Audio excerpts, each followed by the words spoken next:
കണ്ണൂരിൽ കുളത്തിൽ മരിച്ച നിലയിൽ യുവാവിനെ കണ്ടെത്തിയ സംഭവം കൊലപാതകമെന്ന് സ്ഥിരീകരിച്ചു. നടുവിൽ സ്വദേശി പ്രജ്വലിനെ കൊന്ന കേസിൽ സുഹൃത്തുക്കൾ പോലീസ് കസ്റ്റഡിയിലാണ്. മദ്യപാനത്തിനിടെയുണ്ടായ തർക്കത്തെ തുടർന്നായിരുന്നു ക്രൂര കൊലപാതകം.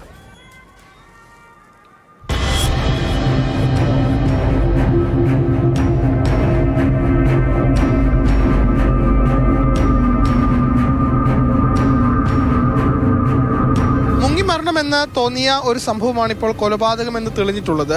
കഴിഞ്ഞ മാസം 24-നാണ് പ്രജ്വലിനെ നടുവിൽ ടൗണിനടുത്തുള്ള കുളത്തിൽ മരിച്ച നിലയിൽ കണ്ടെത്തുന്നത്.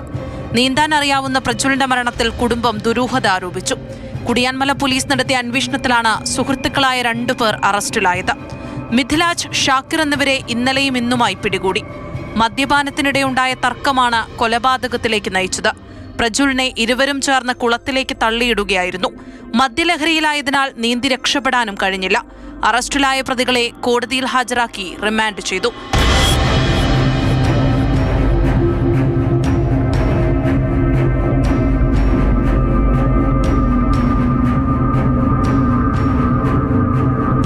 മാതൃഭൂമി ന്യൂസ്, കണ്ണൂർ.